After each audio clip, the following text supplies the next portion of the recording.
411 Live. Where you can learn about issues that impact us every day. State of world, 411 Live. Real people, real talk. Made to help people in our community in every way. For your girl, 411 Live. There are cases of human trafficking in every single county in Wisconsin. It's everywhere. It's here. It's not just Southeast Wisconsin. It's all over Wisconsin, all over the country, really all over the world. And it's growing. It is a problem. Now, we want to address that. Hello, I'm Beverly Taylor, and this is the 411 Live. Real people, real talk. We are delving into a multi-part project concerning human trafficking, specifically sex trafficking, and also the trauma that it causes the people involved. Now, this is part 2 because we had part 1, the topic being sex trafficking and its impact on the family. And for this part 2, I'm bringing back the same guests who have done a tremendous job in explaining all of this. Dr. Debbie Lassiter, she is the Executive Director of Convergence Resource Center and co-founder. Lisa McCormick, who is the mother of a sex trafficked victim and a staunch advocate for the awareness of human trafficking. They both join us, and I should mention that Lisa came to us from Tomah, Wisconsin, so she put in some miles to be with us today, and we really appreciate that. Now, we talked a lot in part 1, and if you can, I would really encourage you to look at part 1 because Lisa gave a very detailed account of her son, Jeffrey's journey in sex trafficking, how he got involved, his death, and what the traffickers did at the funeral. And we'll talk a little bit about that as we proceed. But we also want to spend more time in this episode delving into the program that these two have come together and they have developed. And this program addresses the family or the loved ones of the victims of human trafficking. We hear so many about so many programs helping the survivors or the victims, but we really don't hear anything about helping the families. And the families and the loved ones, they're victims too. So let's just get into this program. First of all, what are you calling this program? It's called Through the Eyes of a Parent. And we picked that title because we want people to be able to see this through the eyes of the parent or the loved one that's suffering as well. It's amazing that we have a lot of programs now for survivors. Yeah. But the problem is, and we hear this from the survivors we work with all the time, is when they go back home, they're not the same as they were when they left home. And home thinks if I just love them enough, they'll be okay. If I provide a roof over their head and everything they need, they'll be okay. But that's not what's going on because psychologically they've been changed. And now the family doesn't know, do I walk on eggshells around them? What do I do? So we have to help the family in order to complete the cycle of who we're helping. So that is why we thought it very important. And Lisa's input is amazing in this to make sure that we can understand and see what's going on with the families. I mentioned in the first episode that, the two of you coming together is just like the perfect fit because Debbie has worked so long with sex trafficked survivors and helping them to overcome and the emotional needs and getting back on track, jobs, that kind of thing. And then here you come, someone who knows exactly what people are going through because you've been there. So it's one of those things where when you walk into a situation like this, you want to trust people, but when they haven't exactly been through what you've been through, there's kind of a gap. But when you meet somebody who has been through it, you go, okay, you get it.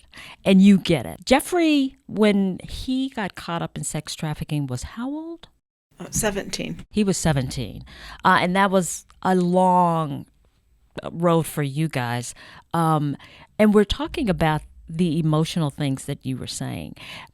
But let me just backtrack and go into Jeffrey's story one more time, a little bit about it. Jeffrey was on drugs beforehand. Yes. And somehow in that, was that kind of the connection, maybe buying drugs and then the drug dealers?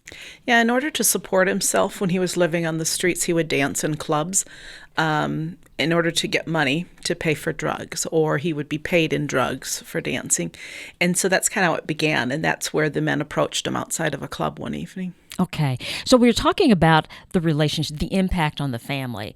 So you eventually knew something wasn't right. What kind of gave you the impression? I know you had gone through things with Jeffrey with drug use, but this a little different. Yeah, and really when I first found out that he was trafficked, I really didn't know what it was. I really didn't understand it. I didn't understand the brainwashing and the coercion that they had done within his brain. And so I really just thought it was just another part of his drug use. I didn't realize what had happened to him during that time. And I truly didn't, even all the way until after his death, did I really clearly understand what he'd been through. And working with people like Dr. Debbie and a lot of others out there really made me see and understand what he'd been through. My son was a wonderful writer. And loved to keep journals. And so every hospital he was in, every time he was in jail, he would keep these journals. And so when I would receive them, I could read some of his stories and some of the things that he'd written and said about his journey. We also had a pact that anytime he'd run away or he'd do something, he'd come home and he'd tell me every single thing that had happened on that run.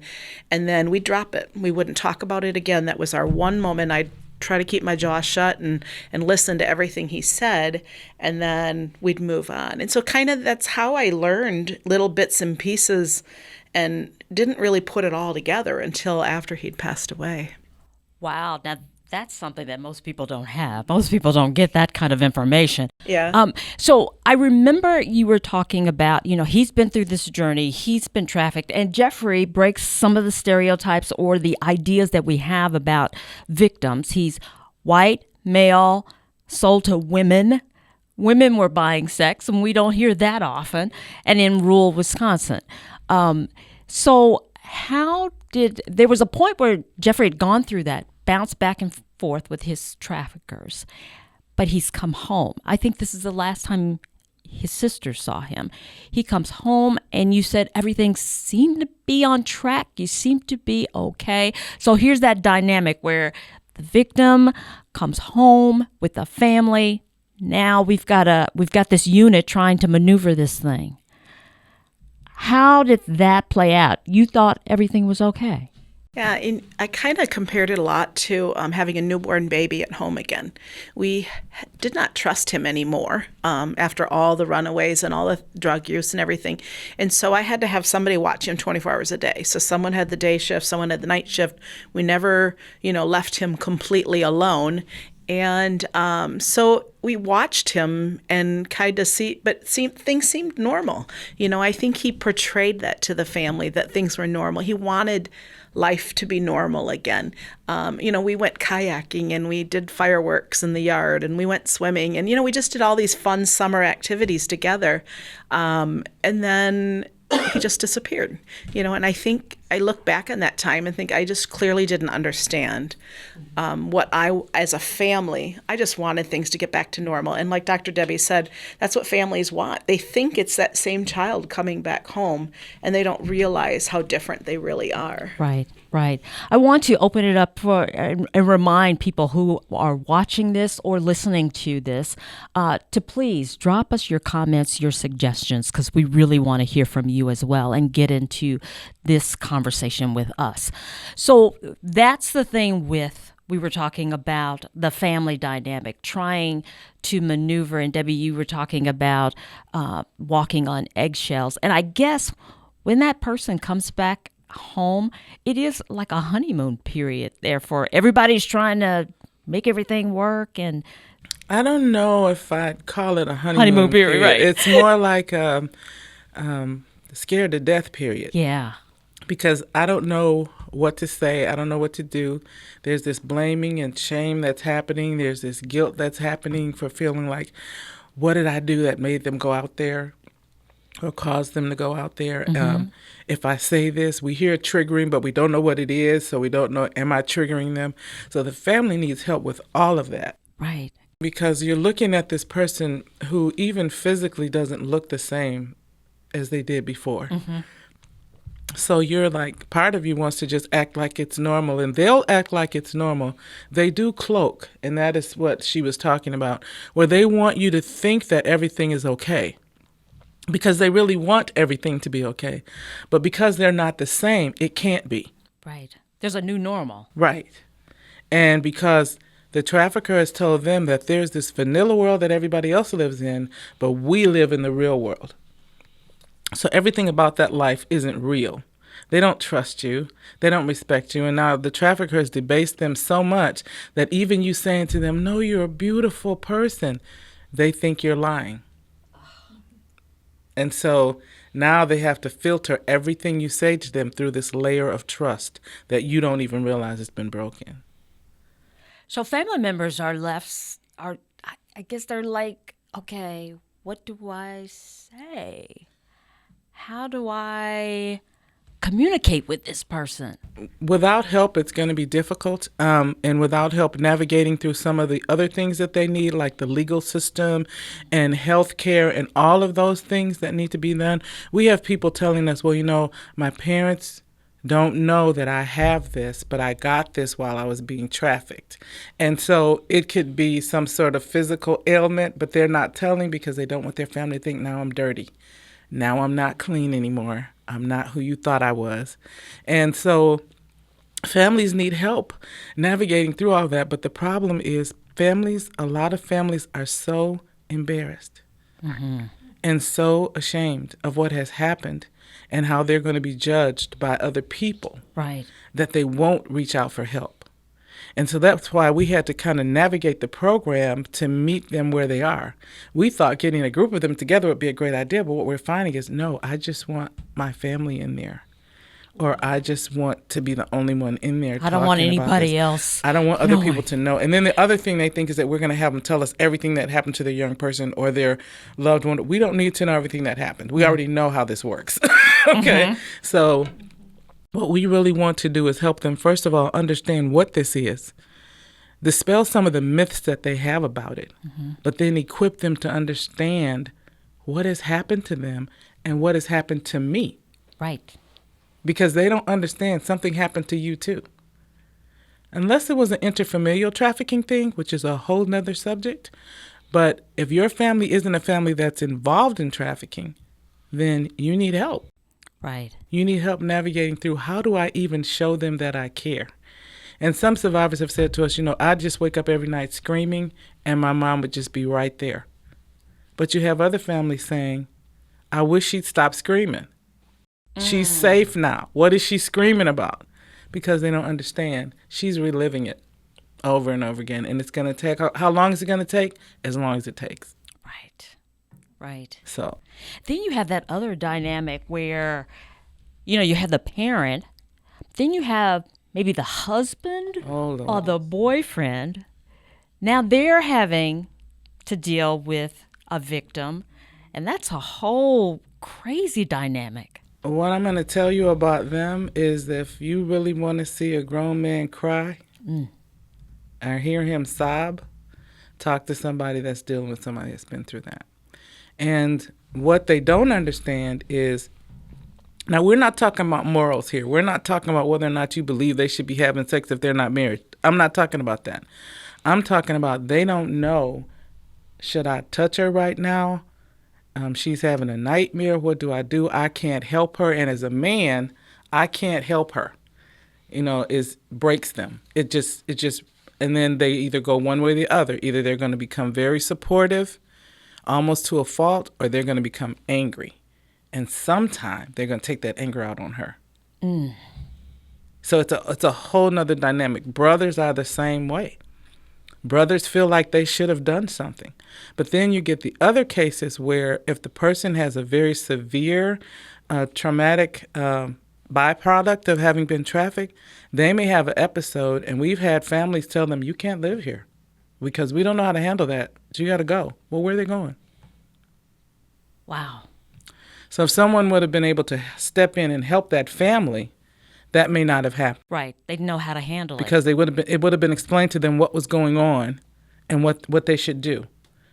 And so all those things re-victimize, without us being aware that that's happening. Okay. We're going to pause here. We're going to take a quick break, and we're going to come back. We're going to continue this conversation. Stay with us.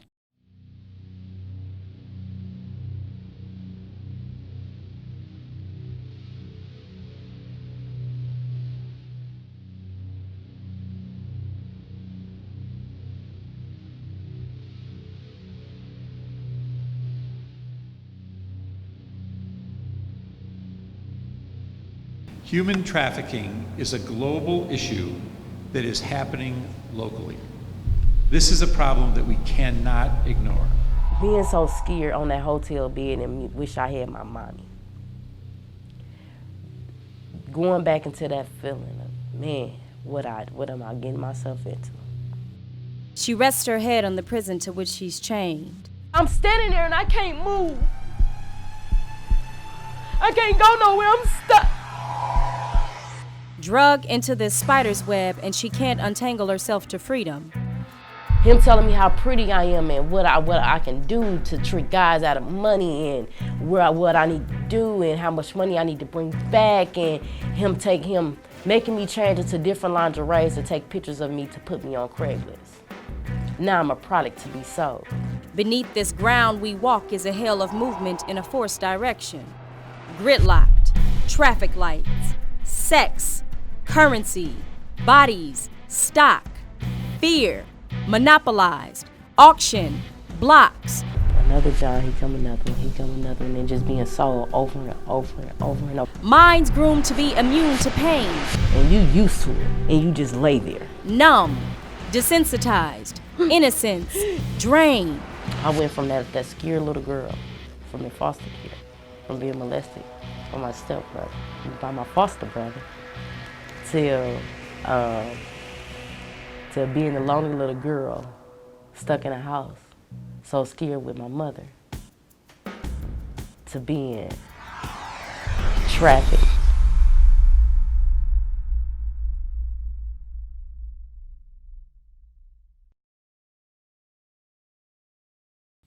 Welcome back. Remember to leave your comments and your suggestions and your questions, and we really appreciate that. Let's continue on our conversation. We were talking about the loved ones, the husband, the boyfriend, and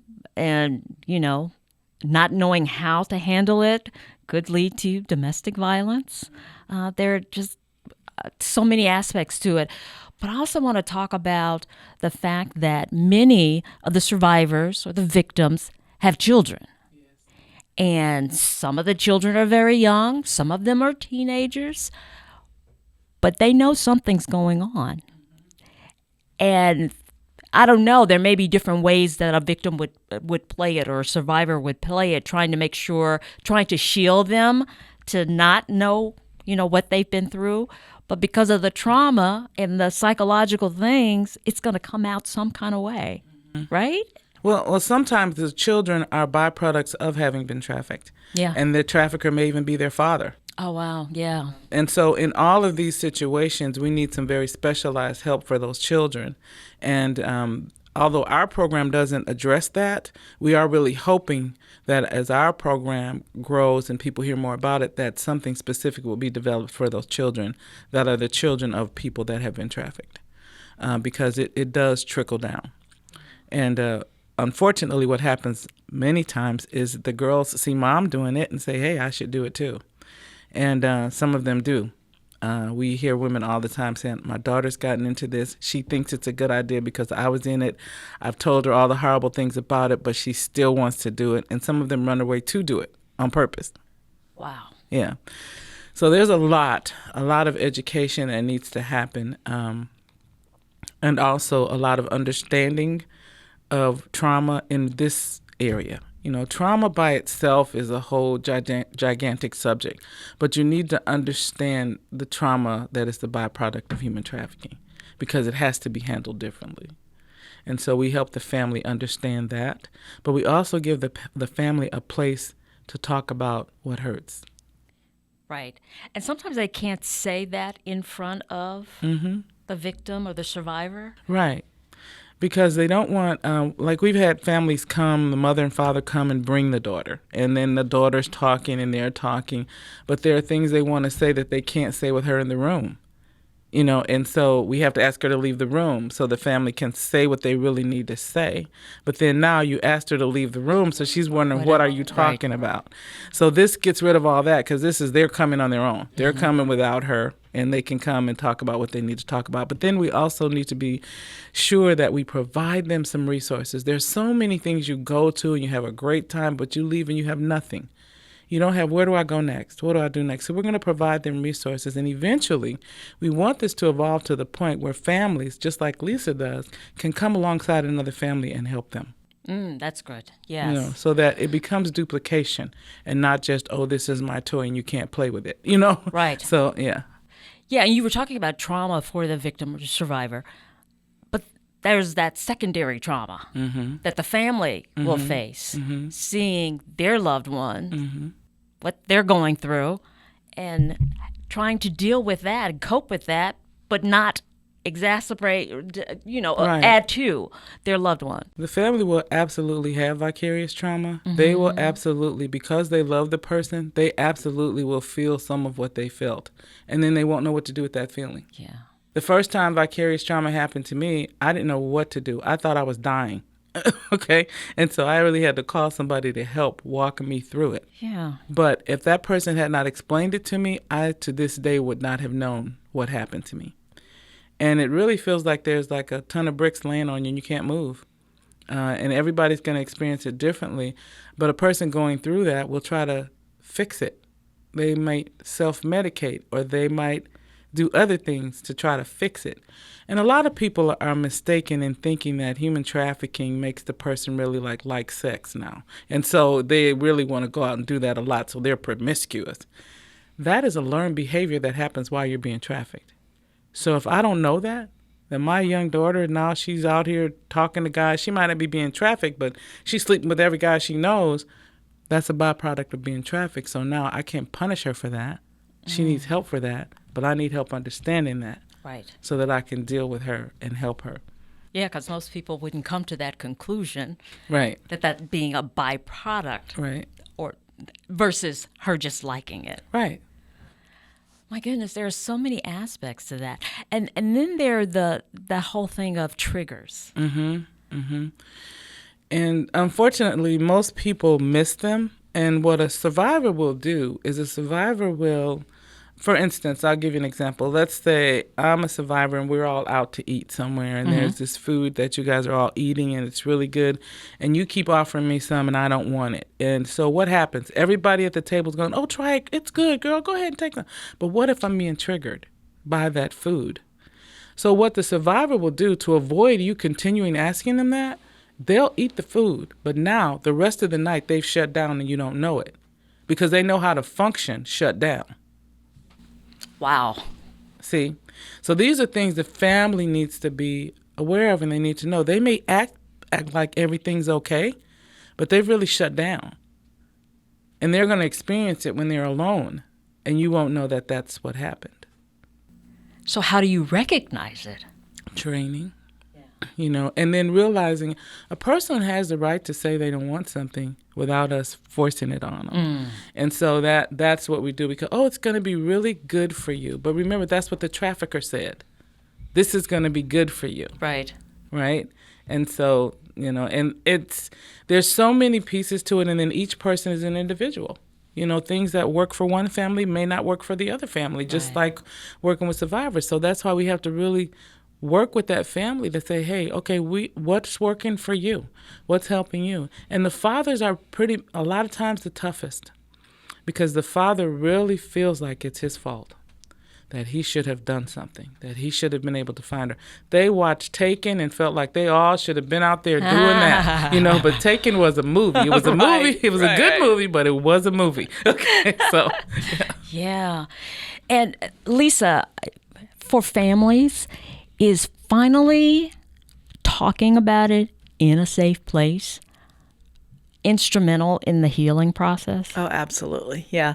To have someone to talk to who's been there and been through it, there's something that you can, you feel so free that you can share it with somebody. You know, it's when someone says, you know, how are you doing? And you just say, oh, I'm fine. Right. You know, this is somebody that you can really say, how are you doing? And really look at them and know that that they're going to give you an honest answer and they know where you're coming from. And that's very healing and cathartic kind of to be able to have someone to share that with. Yeah. Well, that's the reason your program is so significant to me and so important, because you were mentioning families don't want people to know. They don't want, so they're not talking about it, but they need to talk about it. And if they're involved in your program now, they've got a safe place where they can actually do that. And see, a byproduct of that is the victim believes that you're ashamed of them. Not that it's what happened to the family. It's that you're ashamed of them because of what they did. And so many times they will return because there's no shame in the trafficking world.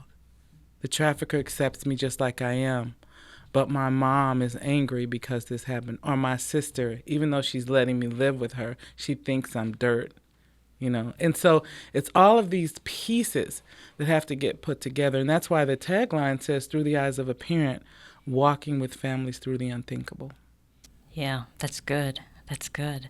If you're watching or listening to us and you have concerns, maybe we've hit on an area that's really personal for you.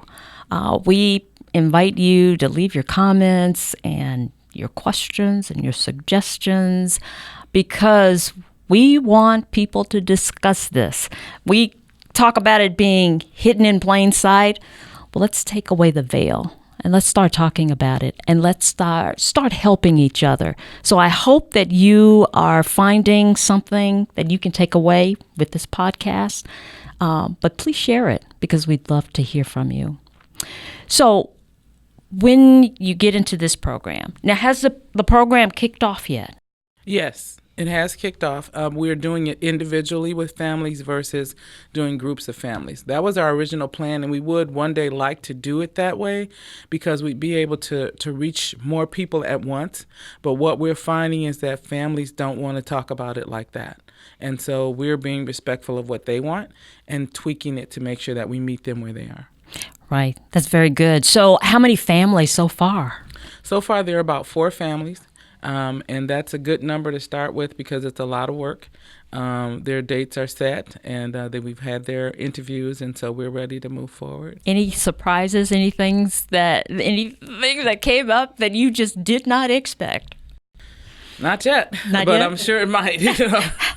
I've been doing this a long time, so not yet, but I'm sure that there probably will be some surprises. As people listening and watching, and they say, I need this program, what do they do? So they can call Convergence at 414-979-0591. That's 414-979-0591. Or if they want to do something more private, they can send an email. We have a specific email address for Through the Eyes of a Parent. The only ones that see those emails are myself, Lisa, and the psychotherapist that's working with us.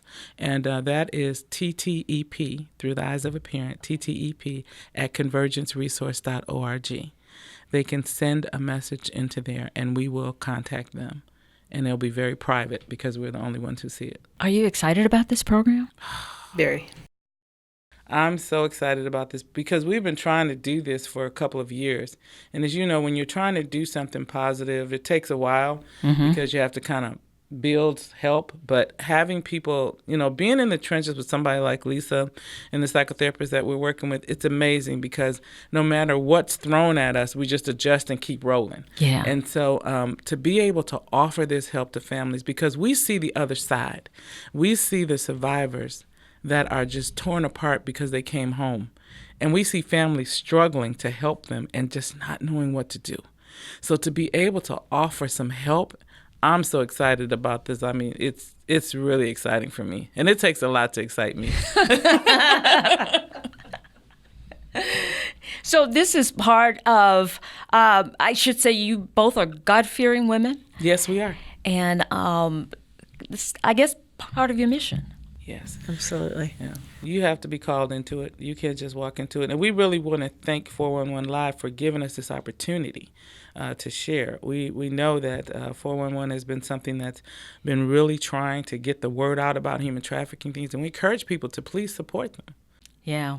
Yeah. Speaking of that, they can go to www.the411live.org. Because we are a nonprofit organization, and we could certainly use the donations to continue what we're doing, because we want to do just multiple podcasts on this, because the subject is so big and so broad, and there's so many different aspects, and you just have so many minutes, but we want to cover as many. And if you have suggestions on a topic dealing with human trafficking, sex trafficking, let us know, because we really want to hear it, and we may be able to get the guests and get the people together and, attack that issue that you're concerned about and you want to know more about. As I leave you guys, because I think our time is almost gone, I just want to say thank you. Thank you for your willingness to stick with this important issue. Thank you for your willingness to embrace the families who are struggling and need help. Thank you for being one of the first in the community to do this. I hope that you have a lot of staff, because I think you're going to need it. But yeah, this is a great step, and I'm so glad that you're doing it. So thank you very much. I really appreciate it, and thank you for doing part 2 with me, because there's a lot to talk about. You guys are great. You guys are great. You're great too. We thank you for joining us. You can get more information about the topics that we discussed again at www.the411live.org. You can hit us up on Facebook. You can find us on Twitter. Subscribe to our YouTube channel and Instagram. We're also on Instagram. Instagram IGTV. There you go. You can find us there as well. And I'm really serious. If you have comments, questions, suggestions, we really want to hear from you. So go to our website and remember us in your donation, in your giving, because we need that to continue what we're doing. And we believe that we have a mission, and we think it's an important mission. We want to make sure that the talk continues, the discussion continues, the awareness continues. And this is a great venue to do that.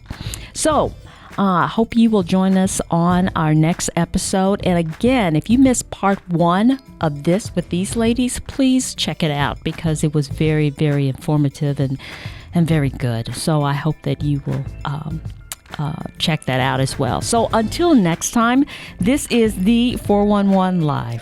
Real people, real talk.